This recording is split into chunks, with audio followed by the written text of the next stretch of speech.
Good morning friends, welcome to রাস blog. বড়দের প্রণাম জানিয়ে ছোটোতে ভালোবাসা দিয়ে আজকের ব্লগটা আমি শুরু করছি। আশা করছি তোমরা সবাই ভালো আছো আর আমিও ভালো আছি। সো ফ্রেন্ড, দেখো এই ব্লগটা হচ্ছে ছট পূজার দিনের ব্লগ।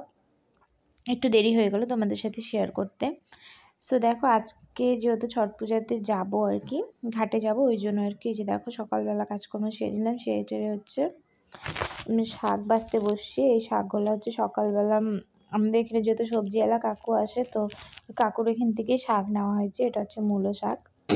আর আমার না শাক খেতে খুব ভালো ভালো লাগে আর কি। আমি সব রকমেরই শাক খেতে খুব ভালোবাসি, মানে শাক সবজি যেই বলো না কেন, সবুজ শাক সবজি আমি খুব ভালোবাসি, আমি খাইও। আমার এমনিতে মাছ মাংসও ভালো লাগে না, আমি খাইও না। আর শাক সবজি ভালো লাগে, আমি শাক সবজিটাই বেশি খাই। তো দেখো শাকটা বাইছে ধুয়ে টুয়ে দিয়ে দিলাম মাম্মিকে রেডি করে। মাম্মি রান্না করবে, আর আমি তো রান্না করি না, কারণ আমি রান্না করলে কেউ খেতে পারবে না। যাই হোক, বাদ দাও।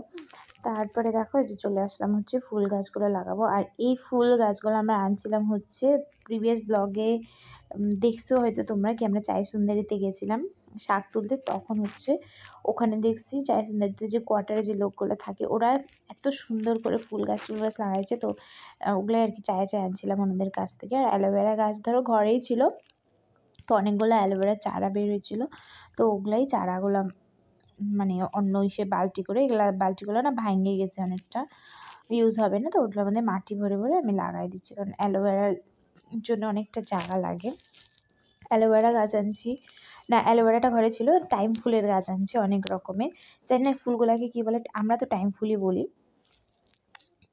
তো যখন ফুলগুলো ফুটবে তখন তোমাদের সাথে আমি শেয়ার করে দিব। আর তারপরে দেখো এই যে স্নান খাওয়া দাওয়া করে হচ্ছে রেডি হয়ে গেছি, যাব হচ্ছে ঘাটে। আর যাব হচ্ছে আমি, কাকি আর বাবা। আমার ভাই যাওয়ার কথা ছিল, কিন্তু আমার ভাই হচ্ছে যায়নি। তো আমি, কাকি আর বাবাই গেছি। প্রতি বছরই আমরা যাই, মানে তাড়াতাড়িই যাই। তো এই বছর আমি যাইনি বুঝে দেরি করছি, কি একটু দেরিতেই যাব, কারণ প্রতি বছরে যাই, আসে যখন আমরা ফিরি তখন থেকে অনেকে যাচ্ছে ঘাটে। তো ওইটা ভেবে এবার মানে দেরি, মানে নিজে থেকে ভেবে দেরিতে বের হচ্ছে, কিন্তু না তাও তাড়াতাড়ি পৌঁছে গেছি। আর আমাদের এখানে ঘাটে না অনেকটা পথ আর কি হাইটে যেতে লাগে। ধরো আমাদের বাড়ির থেকে অনেকটা দূর হাইটে যাব, তারপরে অটো পাবো, আবার অটো করে গিয়ে আবার এক জায়গায় নামবো, ওখান থেকে আবার হাইটে হেঁটে আবার ঘাটে যেতে হয়, অনেকটা দূর। ওই জন্য আমার মা তো ধরো হাঁটতে পারে না, তোমরা সবাই জানোই। আমার মাম্মির কোমরে ব্যথা হয়, তো হাঁটাচলা করতে পারে না, তো মাম্মি যায়নি। ওই জন্য আমি, কাকি আর বাবাই গেছি। আর হাইটে তো ভীষণ পা ব্যথা হয়েছে। আর রাস্তা যদি সমান হতো ঘাটের পা, তাহলেও একটা কথা। আর আমাদের এখানে হচ্ছে যে দেখো বন্যা আসছিলো, তোমরা তো জানোই। বন্যাতে মানে এত বড় বড় ভুটানের গাছগুলা আইসে আর কি আটকাইছিল এখানে, অনেক গাছ, অনেক প্রচুর গাছ আটকাইছে। আর গাছের যে গোড়াগুলো হয় না, বড় বড় গাছগুলো তো ধরো অনেক নিয়ে গেছে, গোড়াগুলো তো আর অত কেউ নিতে পারে নাই, তো অমনি ওখানে আটকানো ছিল।